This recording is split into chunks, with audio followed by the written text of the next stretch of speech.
Irmãos, nós estamos algumas semanas falando sobre relação de aliança, falando sobre o que de fato é aliança, como essa comunidade local caminha, como ela se propõe a caminhar.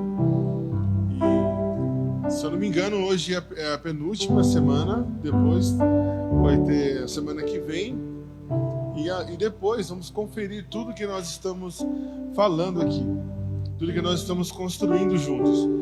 Eu queria que você tivesse na sua mente que não é apenas uma série de mensagens. É isso aqui que nós estamos fazendo, é o que vai ditar daqui para frente a nossa movimentação como igreja na cidade.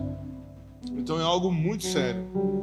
É algo muito sério. Então você está tendo ali oportunidades de você se decidir se vai permanecer nessa igreja local ou se você vai procurar um outro lugar. Porque, de fato, a gente vai, como posso dizer, a gente vai subir o sarrafo, subir o nível na relação, em relação à relação. Não tem a ver com sermos melhores, ou não tem nada a ver com isso. Tem a ver com a questão do nosso relacionamento, em como nós vamos nos relacionar. Então, falando sobre aliança, né? Nós estamos caminhando, né, com a intenção de sermos mais profundos, então. Você entende isso? Nós queremos ser mais profundos. Queremos discernir o corpo, como diz em 1 Coríntios 11:29. Esse texto que fala sobre a ceia, fala de discernir o corpo. E é isso que nós queremos fazer. Discernir todo o corpo de Cristo. Isso nós fazemos através da relação, através do relacionamento. Não existe outra maneira. É através do relacionamento.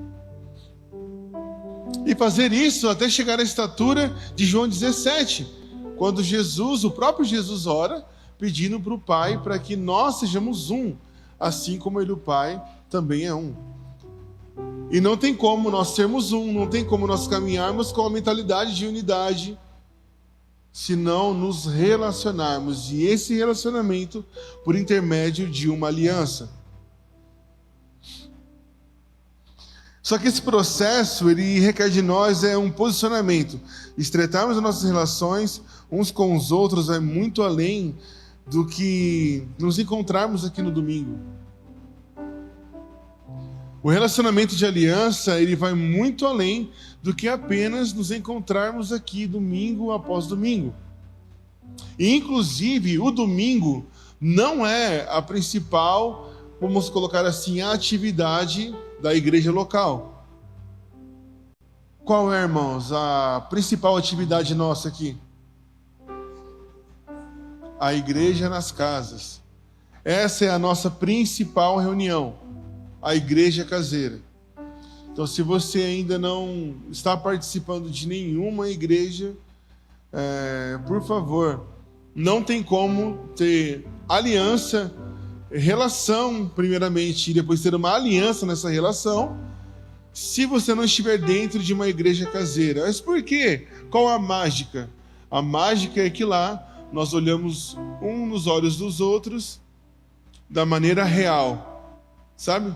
Sem maquiagem, e literalmente sem maquiagem, né? Às vezes nem dá tempo das mulheres se prepararem, né? Como no domingo dá tempo. Então nós sentamos à mesa, nós olhamos e nós conseguimos enxergar uns aos outros de uma maneira real, de uma maneira verdadeira. Então, a partir desse lugar, nós temos comunhão, nós crescemos.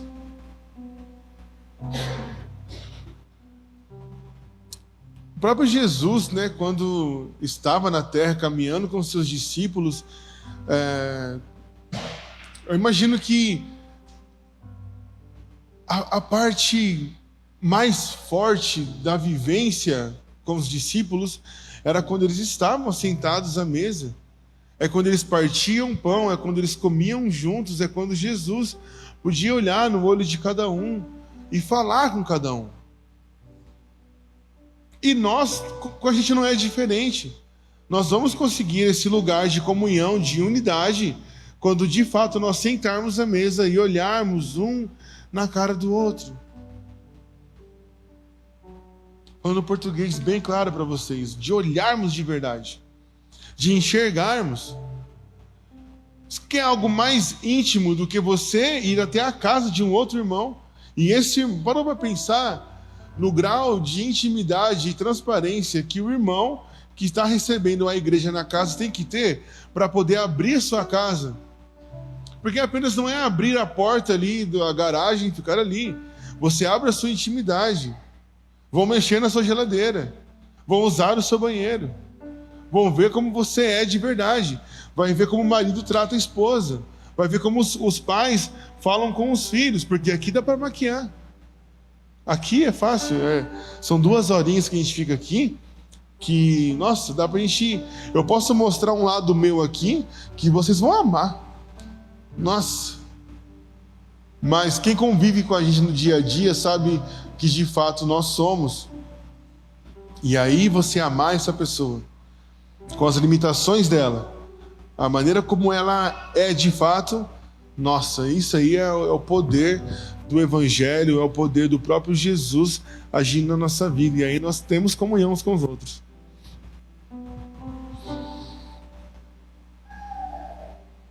Então, que tipo de evangelho nós estamos vivendo? Qual a nossa perspectiva do que é a igreja? Sabe, tem um exemplo muito lúdico, né? E todo mundo fala, mas eu acho muito incrível essa história. Chega para o teu filho e pede para ele desenhar uma igreja. Ou se eu pedir para você desenhar uma igreja, a grande maioria vai desenhar uma igrejinha, com uma cruzinha, um sino e tudo mais. Mas isso não é a igreja. Isso é o que foi nos ensinado, isso de uma maneira errada, de que as paredes, o lugar, a simbologia do lugar, existe um poder nela. Não existe. A gente pode trocar isso aqui para outro lugar. Se a gente não estiver junto, se a gente não for junto, não é igreja. Ah, tá, desculpa. Beleza. Então não é igreja. Mas, se nós estivermos juntos, nós somos igreja. Então o desenho, quando se fala assim, desenha para mim a tua igreja. Você tem que desenhar um monte de amiguinhos ali de mão dada. Sabe, você desenhar uma casa e todo mundo sentado em volta da mesa. É isso que representa de maneira lúdica o que é a igreja. Amém? Tá todo mundo entendendo até agora? Beleza. Então, sabe, o que de fato para nós é a igreja, ao nós convidarmos alguém para fazer parte da nossa igreja local ou para ir para a igreja, como é o nosso convite? Como nós convidamos as pessoas? A nossa intenção nunca foi encher um estádio ou, sabe, ficar ano após ano mudando para salões maiores, porque a gente quer muitas pessoas. Não, a gente acredita muito que o Senhor, Ele vai de fato juntando aqueles que Ele deseja que se reúnam juntos. Essa não é a nossa intenção, mas o Senhor tem dado graça para nós. E, graças a Deus, tem cada vez mais está chegando irmãos até nós. E isso é graça de Deus. Mas como eu fico em relação a isso? Qual é o tipo de evangelho que estamos vivendo? Qual a perspectiva de igreja que nós temos? Quem é Jesus? Por que eu me reúno? Sabe, são perguntas que a gente talvez não faça essa pergunta uns para os outros, mas elas vivem rondando a nossa mente. Então, o nosso conforto, cadeiras, ar-condicionado, os instrumentos, o café após o culto, equipamentos, estacionamentos, tudo isso é supérfluo, é secundário. Nós estamos caindo em um possível erro, apesar de não ter problema nenhum em ter tudo isso, tá? Um erro de acreditar que essas coisas constituem a igreja e o relacionamento é quando eu venho e usufruo dessas coisas materiais e o tempo que nós estamos aqui, eu converso com outro, pergunto como é que tá, dou Pai do Senhor e vou embora. Isso é relação de aliança e não é. E está muito longe de ser isso. Entenda, existe uma grande importância de nós estarmos aqui juntos em domingo à noite. Essa importância ela é fundamental para a saúde da vida da igreja, para a minha vida, para a sua vida, é extremamente importante. Mas isso aqui não é a vida de igreja num todo. Ela é apenas uma parte, ela é uma faceta, sabe? Existe algo muito mais profundo e muito maior que nós vamos entrar e descobrir, nos aprofundar quando estivermos vivendo de fato uma vida de igreja. Que também vai muito além de se reunir na casa de um irmão. É uma vida. É uma vida. Não tem como nós vivemos durante algum tempo vida de igreja. Ou nós vivemos, ou nós não vivemos. Se vimos apenas no domingo, e depois na reunião, e apenas ficar nisso também está errado. É uma vida. É vida de igreja. É vida. Não tem como a gente viver metade para uma coisa e metade para outra. Não existe divisão de pensamentos, é uma vida só. Então tudo que nós fazemos é para dar glória a Deus, certo? Tudo que nós fazemos é dentro da realidade da igreja. Você só é amado por Deus, você só é escolhido por Deus porque você faz parte de um povo que o Senhor escolheu. É por esse motivo que Ele nos quer, porque nós fazemos parte de um povo escolhido. De uma igreja, de um todo. Não é nada individual, não tem a ver com o individualismo. É com um todo, é com um grupo, é com uma igreja. Então, irmãos, a gente pode fazer um lugar bem aconchegante. A gente pode diminuir as luzes, deixar a luzinha amarela, as paredes pretas, ar-condicionado, o clima está agradável, tem aguinha gelada. Mas se nós nos movermos por isso, pode ser que pinte um convite e você faça um cálculo na sua cabeça de que um outro lugar é melhor, porque, opa, lá eu também tenho tudo isso aqui que tem, porém as cadeiras são almofadadas e é mais perto da minha casa. Não que eu não queira ficar aqui numa cadeira almofadada, seria lindo. Mas se nós nos movermos por isso, nós vamos cair num erro profundo. E a prova disso, e a prova que, mesmo que agora você está aí no seu lugar e fale, isso não é para mim, eu não sou assim. A prova disso é que no nosso meio, aqui nessa igreja local, existem poucos novos convertidos. Novos convertidos vindo de uma realidade de rua, de uma realidade de drogadição, de uma realidade de religiões pagãs. A grande maioria, a maioria esmagadora de pessoas que estão aqui, vêm migradas de uma outra comunidade. E aí, pelos motivos diversos. Não tinha cuidado com as crianças. A música era alta, era longa. Era muito longe da minha casa. A palavra não era coerente ao que eu penso. Cara, às vezes os motivos são até legítimos, sabe? Mas o fato é, não houve aliança. Doa isso, cara, mas o fato é, não houve aliança. Faltou o entendimento da aliança. E tem a clássica. Lá eu não me sentia bem. Aí é o pior. Lá eu não me sentia bem. Estou procurando um lugar onde eu me sinta bem. Quem foi que disse que tem a ver com nós sentimos bem? Quem foi que disse? Não tem a ver com sentimos bem ou não. O que nós fazemos aqui no domingo é tributar louvor a Deus, é pagar louvor a Deus. Pagar, estou tributando. Tributar e louvor, eu pago isso. Então você vem aqui, é um serviço. Não para você se sentir bem. For para você se sentir bem, eu posso listar aqui uns 10 lugares que eu te garanto que vai sentir benzão. Não tem a ver com se sentir bem. O seu sentimento de bem-estar. E dentro da realidade de comunhão, de vida de igreja, muitas vezes você também não vai sentir bem. Quem aqui participa das reuniões caseiras e quantas vezes você não quis estar lá? Você foi assim, eu vou porque, cara, eu estou construindo uma aliança, então eu vou. Mas a minha vontade era nem de estar lá. Quantas e quantas vezes? A não ser que você já esteja num outro patamar, assim, que você deseja muita comunhão, mas eu acho muito difícil, porque é algo que você entrega, é algo que é um esforço seu. Se para a salvação nós não devemos fazer absolutamente nada, porque o Senhor fez tudo, para nós nos santificarmos e crescermos na comunhão, é um esforço tremendo da nossa parte.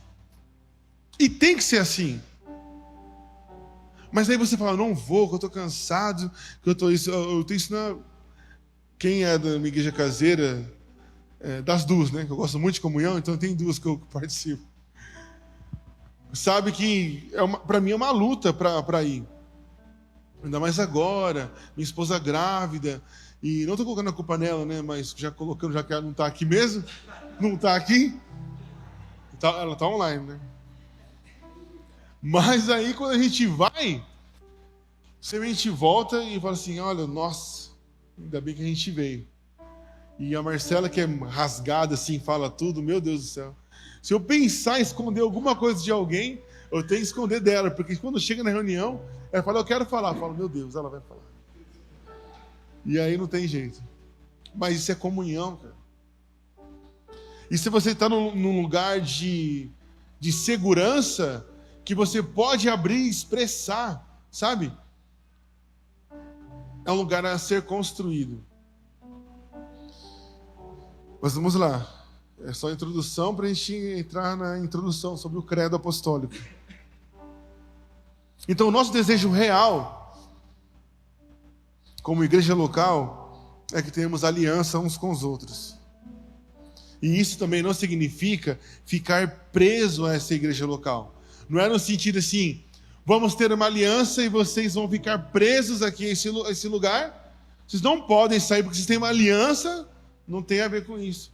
Porque nós pensamos justamente ao contrário. Nós queremos ter aliança para nos relacionarmos da maneira como a Bíblia nos ensina que devemos nos relacionar. E à medida que o Senhor for enviando as pessoas, como enviou o Xande agora, mas ele vai voltar. Mas pode ser que um dia o Senhor envie o Xande e ele fique lá. Pode ser que o Senhor um dia chame você a se deslocar geograficamente daqui e vá para outro lugar. Assim como também eu creio que existem irmãos aqui que congregam com a gente hoje e têm alianças com outros irmãos em outras comunidades. Então não trata de vestir uma camisa de um time, não é essa a questão.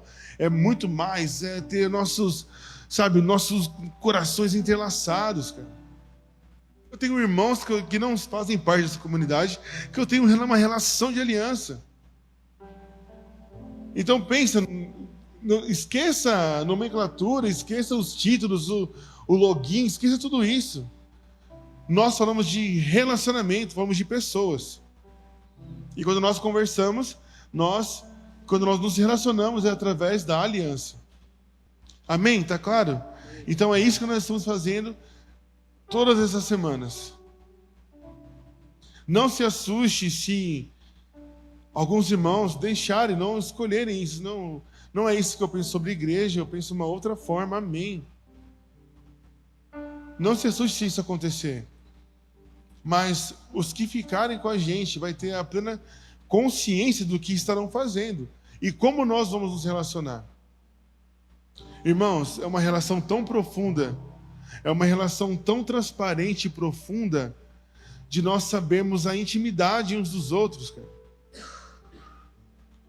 Isso na nossa mente é tão desordenado, é tão assim, sabe, é tão escandaloso para nós que nós escondemos até o tanto que nós ganhamos de salário no mês.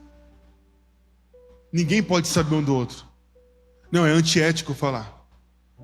Não, isso aí é o princípio que mostra como estamos longe da comunhão, de não poder compartilhar isso.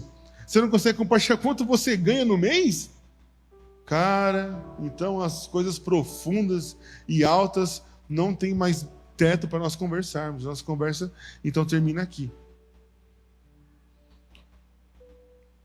Então, citando a W. Tozer, que diz, o que vem à nossa mente quando pensamos sobre Deus é a coisa mais importante sobre nós. Então, a partir daqui, nós vamos entrar para falar sobre o credo e vamos pensar sobre Deus. Amém? Amém? Se eu estiver indo muito rápido, vocês... Eu não estou, né? Se eu estiver indo muito devagar, vocês falam assim, filho, acelera aí. Beleza? Vamos lá. Credo apostólico. Mandu, tem ele aí? Eu vou ler ele aqui, certo?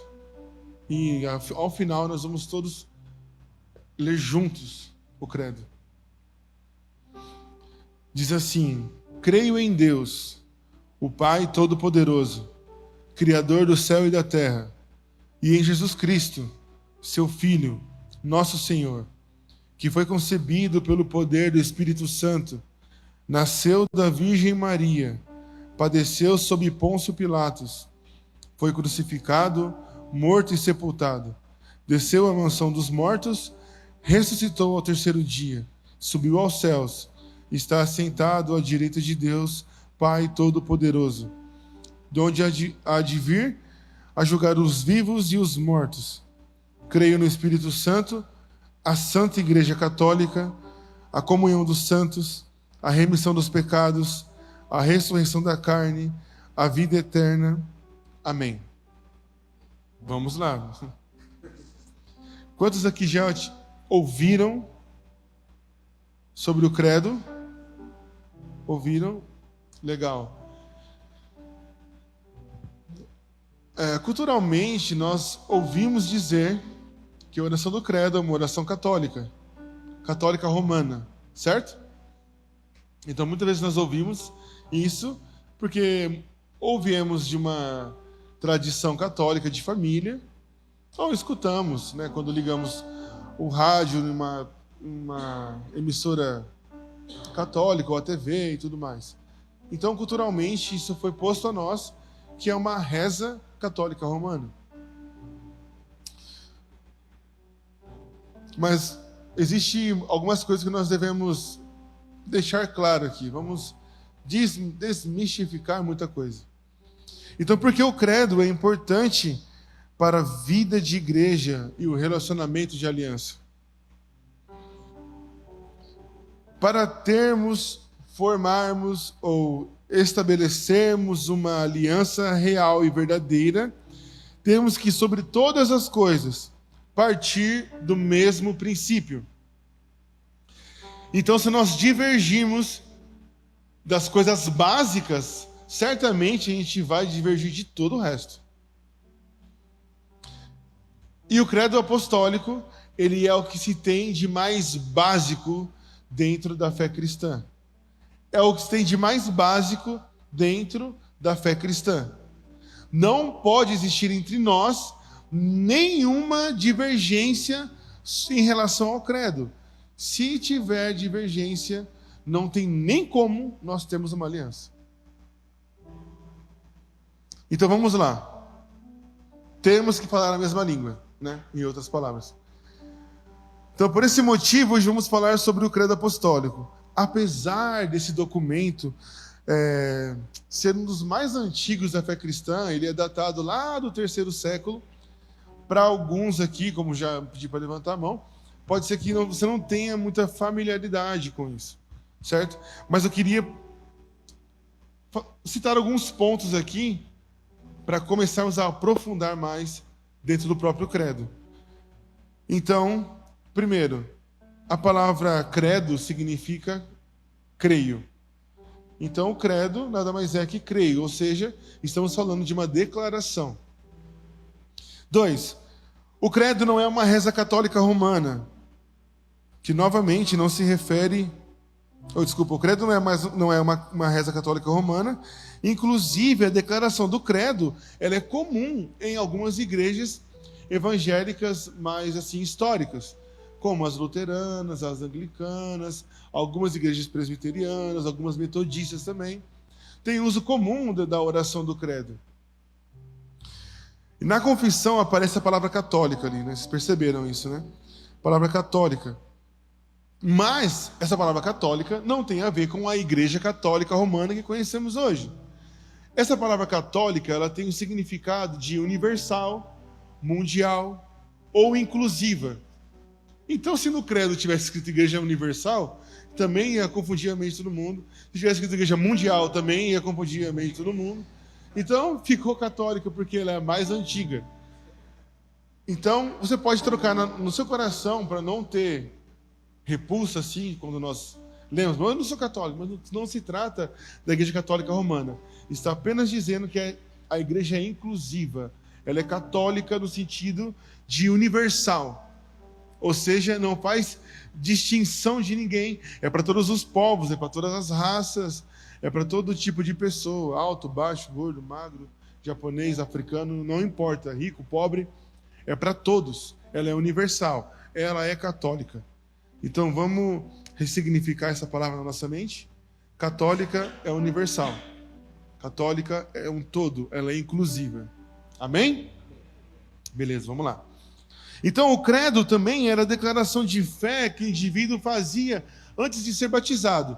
Então, na hora do batismo ali, o indivíduo recitava o credo, porque se com consciência ele citasse o credo por inteiro, os irmãos que estavam ali batizando chegariam à conclusão: de fato, ele é um cristão, pensa como nós, vamos batizar ele. Sabe essas perguntas que fazem antes do batismo? Você crê em Jesus Cristo? Antigamente era mais longo ali, então as pessoas falavam o credo antes de ser batizado.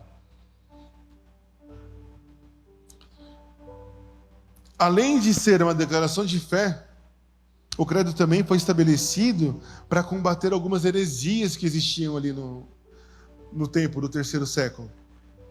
E dentre elas tinha o gnosticismo, que estava criando muita força. E o gnosticismo, ele negava a encarnação de Cristo, negava que Jesus tinha ressuscitado literalmente. Então, tinha uma confusão gigantesca que estava crescendo, ganhando força. Então, o credo foi para combater isso também. Então, o credo é a base da iniciação da fé cristã. Se divergimos em relação a ele, possivelmente vamos divergir em relação a tudo.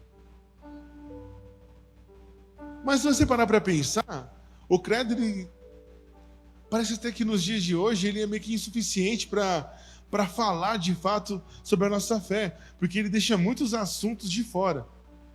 Então, um exemplo: ele não fala sobre a justificação pela fé, ele não fala sobre a humanidade e divindade de Cristo, ele não fala sobre o governo da igreja, não fala sobre batismo, não fala sobre ceia.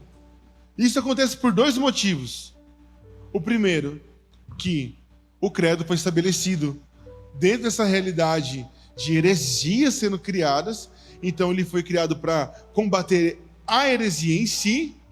E o segundo passo, o segundo motivo, é porque o credo era a iniciação, era o começo, era o beabá, era quando o crente começava a aprender a ler e escrever, para criar a base e se fortalecer, para aí sim tratar de outros assuntos. E logo após o credo, veio outras confissões que nós hoje julgamos ser mais completas, né? Como o próprio credo niceno, que tem aquela música que a família Bispo fez, que nós cantamos aqui, que tudo orbita ao seu redor. Aquele primeiro trecho, quando fala Deus de Deus, luz da luz, Deus verdadeiro e Deus verdadeiro, gerado, não criado, consubstancial ao Pai. Esse faz parte do credo niceno, que ele é um pouco mais profundo. Temos a confissão ali de Westminster, os catecismos que nós também lemos aqui, algumas perguntas. Então essas confissões, elas são um pouco mais profundas, né? E existem outras também. Mas essa é a base. Então se divergirmos dela, divergiremos possivelmente de tudo. Amém? Tá tranquilo até aqui, irmãos? Beleza, então. Vou seguir, hein? Então, agora nos aprofundando assim, diretamente no credo. Primeiro, ele é dividido em 3 parágrafos principais. Ele é dividido em 3 partes. A primeira fala de Deus, a segunda, Jesus, e a terceira, o Espírito Santo. Ficou claro isso, né, na leitura do credo? Isso aqui, essa separação, ela foi totalmente pensada e elaborada, não foi algo assim por acaso. Cada linha, cada palavra colocada foi propositalmente colocada, de maneira pensada, de uma maneira muito inteligente. E conta a história do Evangelho dentro do Credo. Então, sobre Deus, nós vemos sobre a criação. Quando fala de Jesus, fala também da redenção, porque o pecado habitou ali. E depois, no 3, fala da redenção também, mas de uma maneira aplicada pelo Espírito. A aplicação da redenção. Então, primeiro, sobre a criação. Creio em Deus. Vamos parar aí. Creio em Deus. Vírgula. O Pai Todo-Poderoso, Criador do céu e da terra.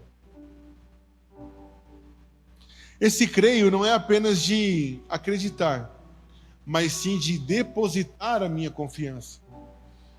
De depositar a minha confiança, depositar tudo que eu tenho, de acreditar ao ponto de entregar tudo. Esse é o sentido do creio. Creio em Deus. Que Deus? O Pai Todo-Poderoso.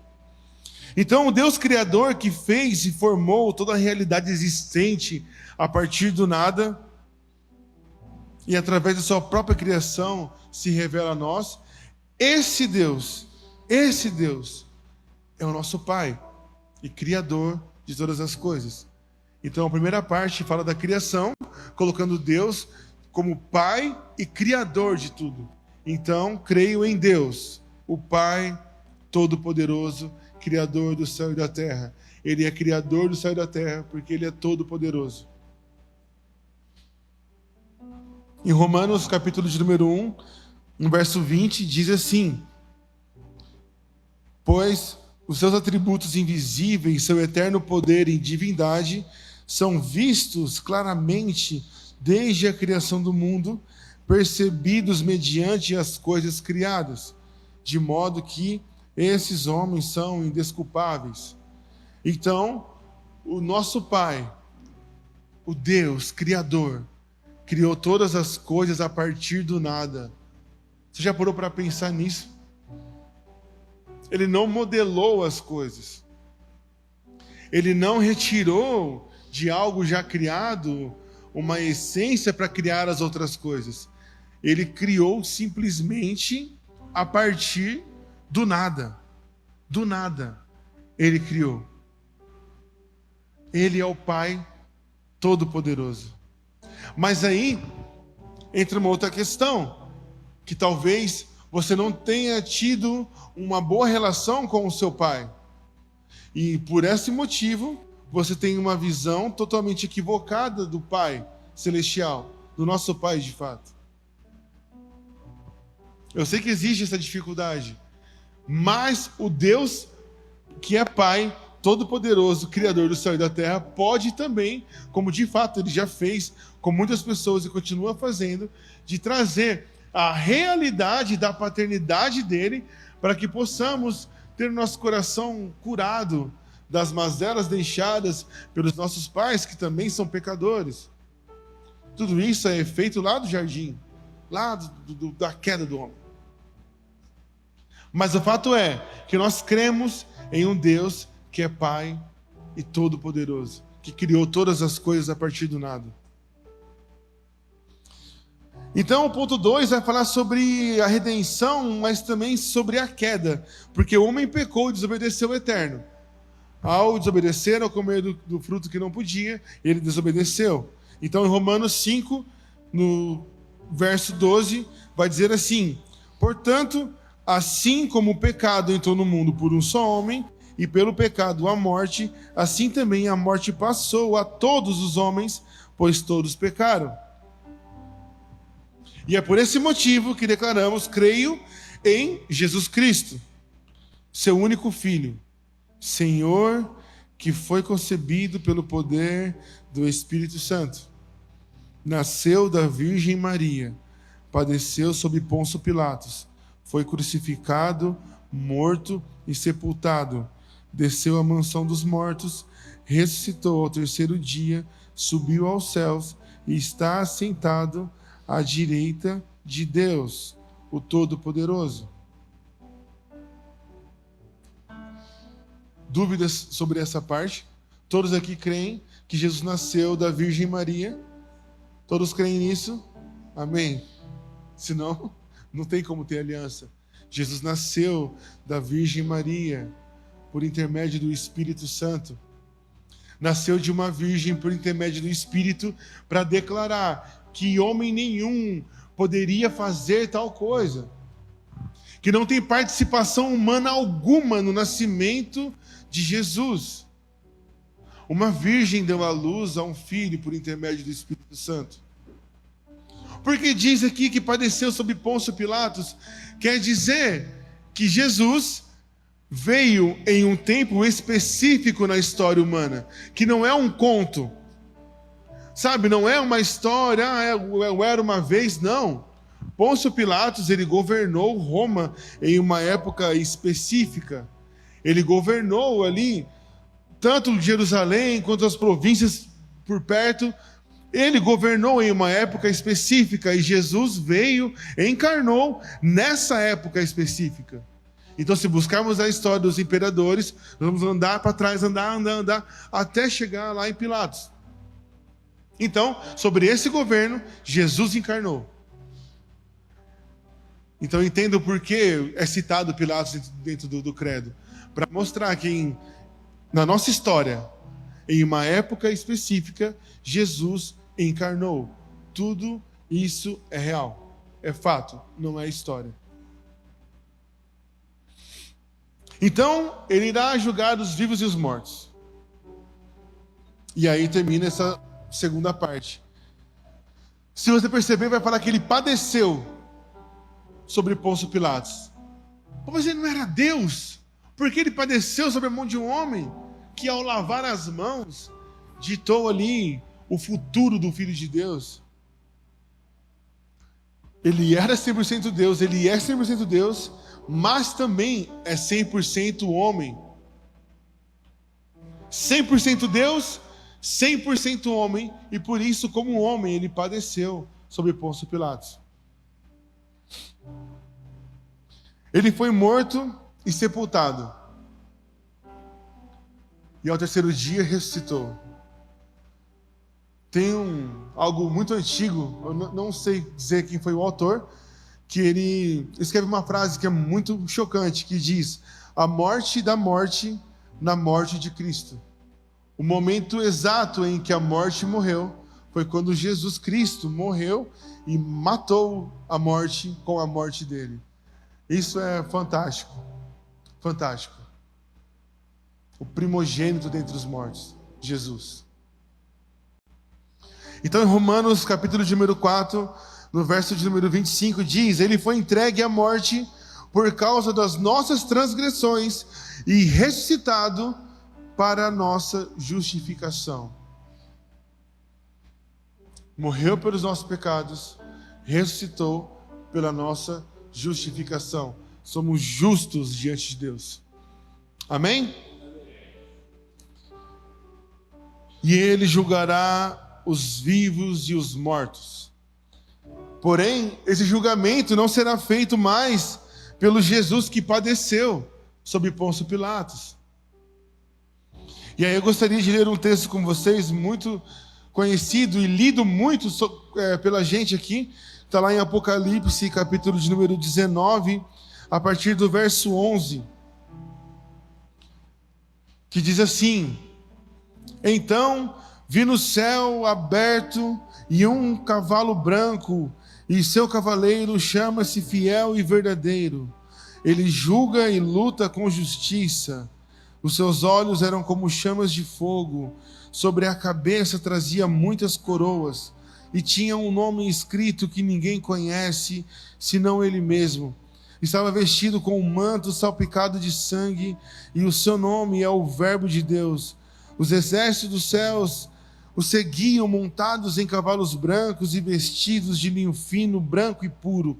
Uma espada afiada saía-lhe da boca para ferir com ela as nações, e ele as regerá com cetro de ferro, e ele mesmo é o que pisa o lagar do furor da ira de Deus, o Todo-Poderoso.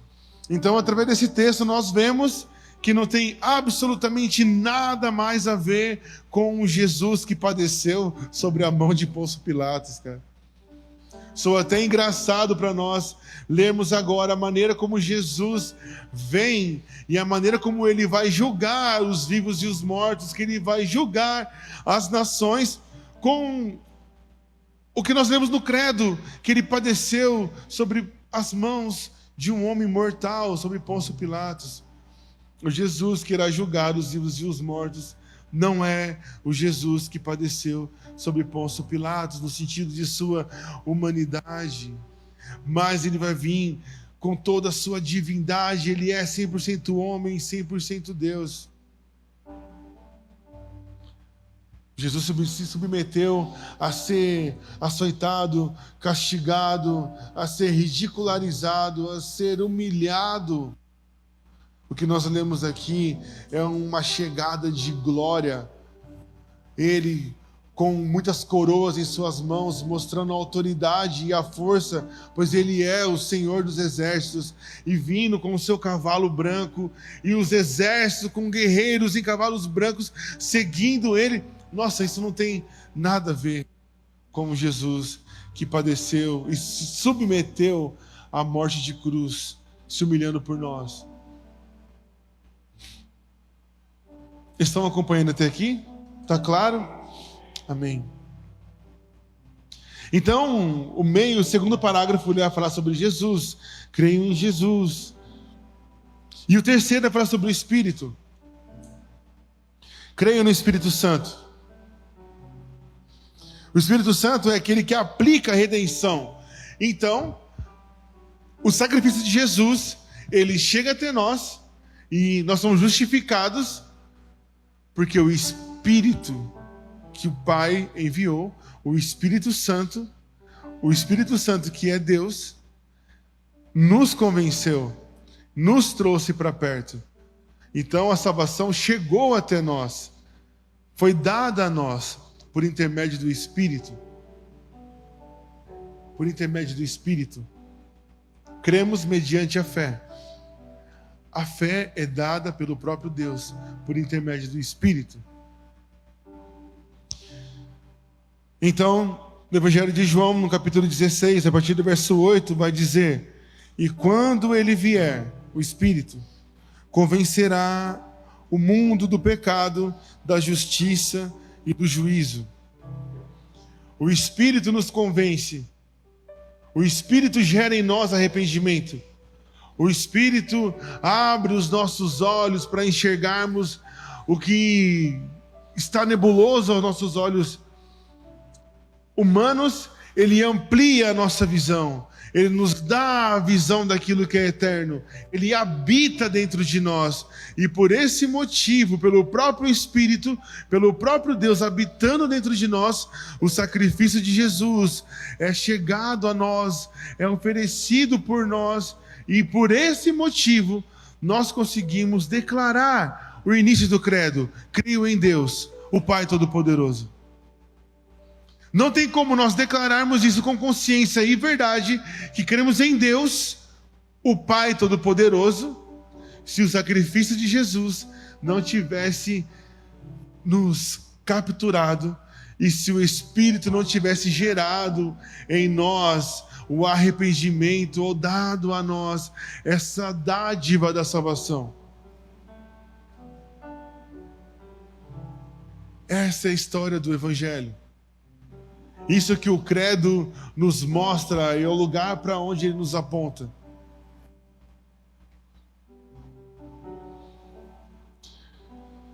Então, creio no Espírito Santo.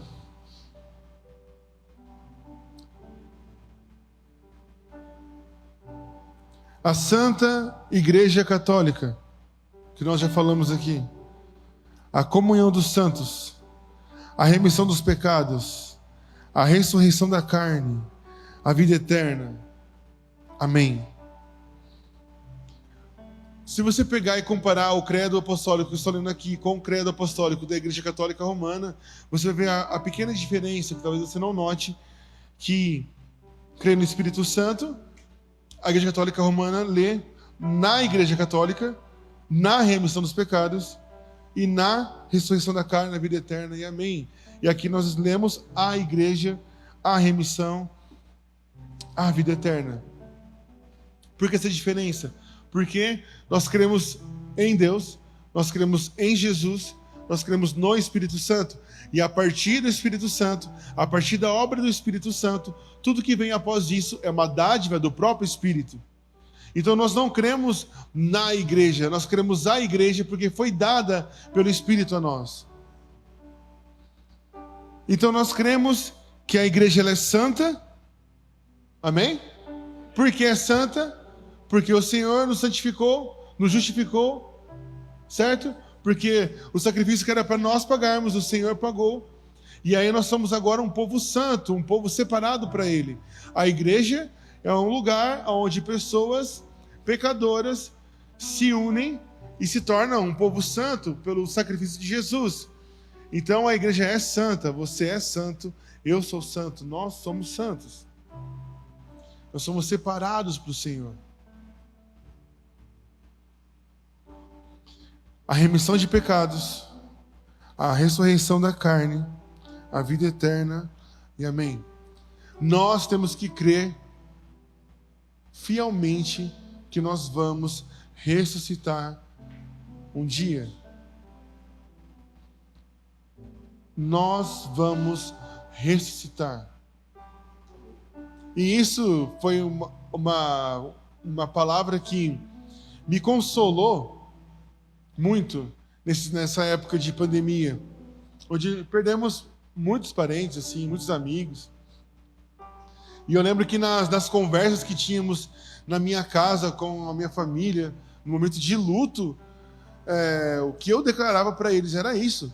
Assim, cara, creia, vamos crer. Vamos crer que nós vamos ressuscitar no último dia. O nosso corpo mortal vai ressuscitar. E vai ser transformado em um corpo de glória. Nós temos que crer nisso. Se nós não cremos que vamos ressuscitar, nós também não cremos que Jesus ressuscitou. E se nós não cremos que Jesus ressuscitou, nós não cremos que Jesus é o próprio Deus.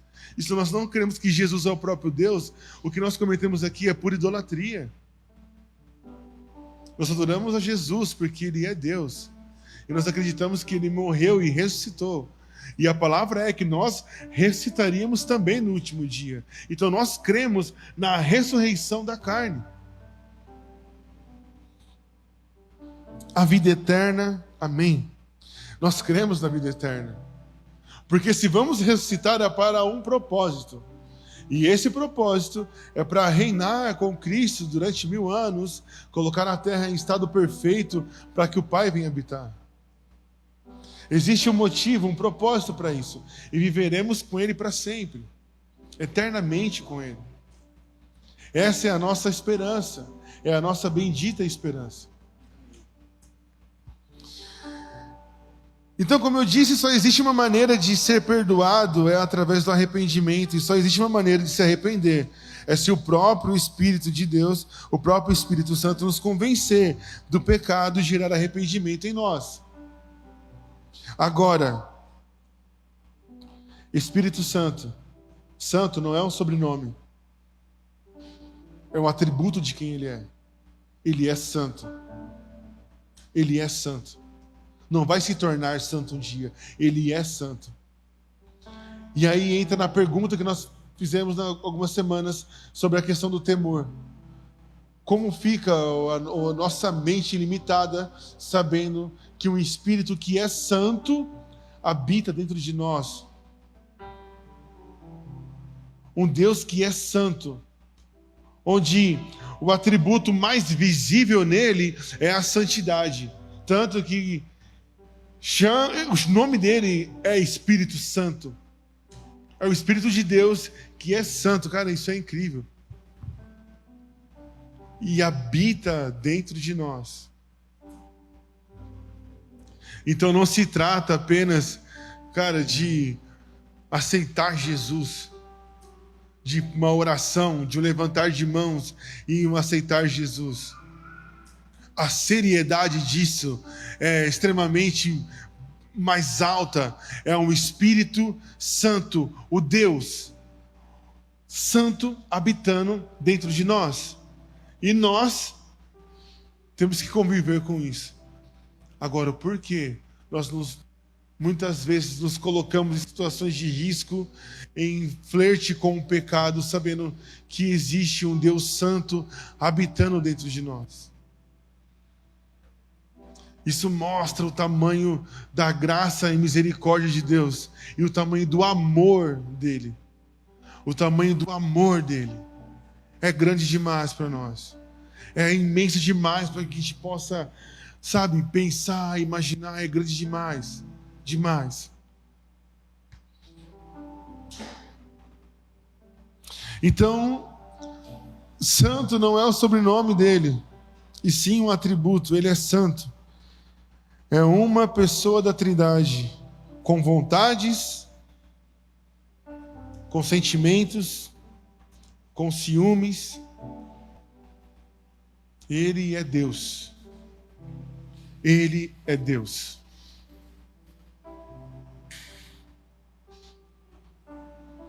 Então eu só creio em Deus, o Pai Todo-Poderoso, se o sacrifício do Filho me regenerar e me fazer nova criatura, que por sua vez só acontece se a pessoa do Espírito me convencer e me conduzir para esse lugar.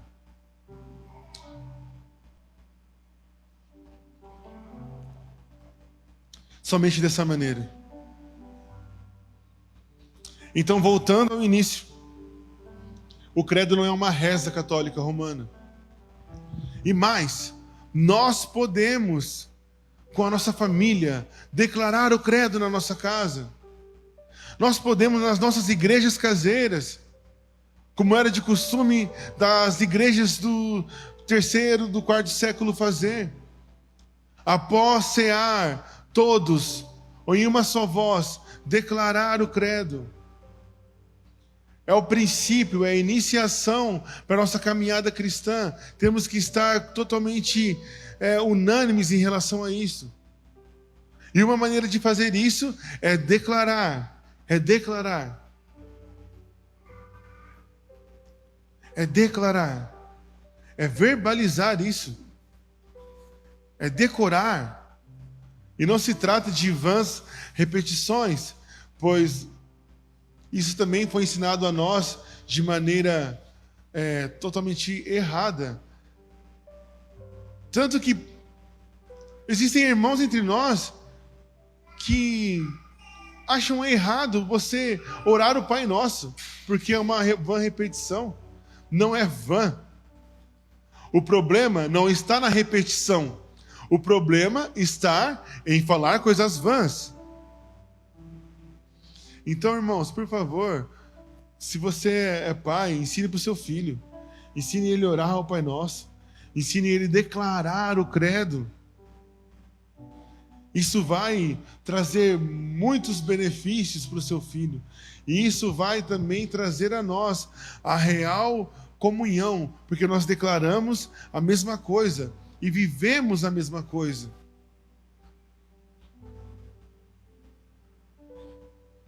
É algo muito mais profundo.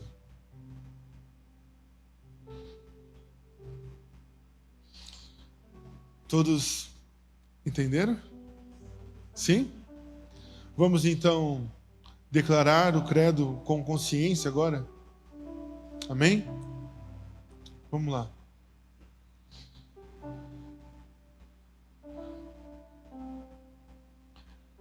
Todos juntos.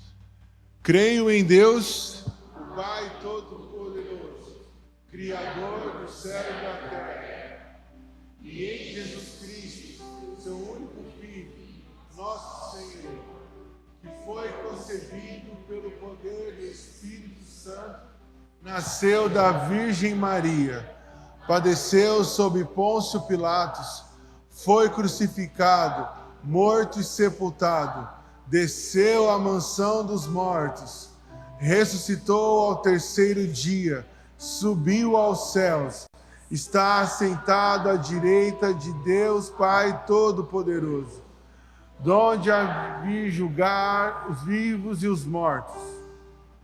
Creio no Espírito Santo, a Santa Igreja Católica, a comunhão dos santos, a remissão dos pecados, a ressurreição da carne, a vida eterna.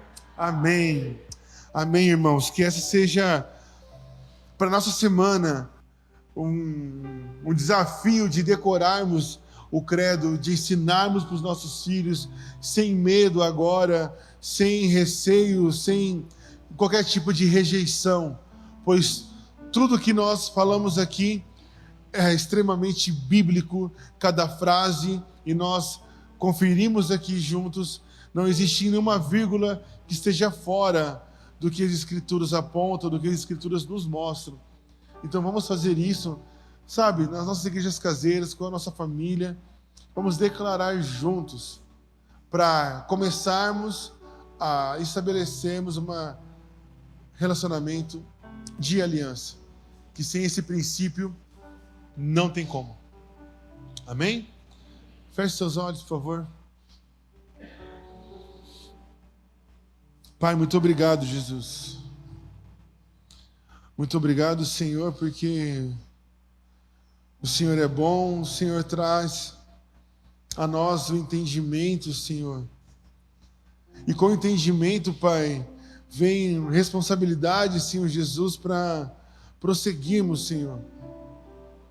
Prosseguimos dentro da vida de igreja, dentro da comunhão, Pai. E nós queremos, Senhor Jesus, cada vez mais sermos parecidos com você, Senhor Jesus. Nós queremos cada dia mais, Pai, sermos parecidos com você, Pai. Nos leve a esse lugar de comunhão, Pai, comunhão verdadeira, Pai. Nos leve a esse lugar, Pai, onde nós cremos de fato que você é o nosso Pai. Que é o nosso Pai. Que o Senhor é o nosso Pai, Todo-Poderoso. E com as suas mãos, com a tua voz, a partir do nada, criou todas as coisas. E que apesar de nós, os homens, pecarem contra você, Jesus Cristo, o seu Filho, pagou o preço em nosso lugar, morreu, foi sepultado e ressuscitou ao terceiro dia. E podemos confiar na eficácia desse sacrifício por intermédio do teu Espírito, do Espírito Santo que habita em nós. Ó Jesus, que tudo aquilo que não foi compreendido agora, por favor, Espírito, eu oro para que o Senhor opere aos corações. Eu oro para que o Senhor revele e que cada irmão aqui possa caminhar sobre a revelação que o Senhor está dando, que o Senhor dá, Pai. Por favor, Pai. Por favor, Jesus. E que assim possamos crescer de maneira saudável, Pai. Uma igreja que te ama e que expressa as verdades, Pai, a seu respeito. Uma igreja que te ama, Pai, e que anseia por sua volta. Uma igreja que te ama e por esse motivo não tememos a morte, pois sabemos que vamos ressuscitar para viver com você eternamente, Jesus. Gera em nós, Pai, a consciência, Pai. Gera, Pai, em nós a consciência. Espírito Santo nos convença, Pai. Gera em nós, Senhor Jesus. Estamos abertos, Pai, a isso. Desejamos isso. No nome de Jesus. Em nome de Jesus.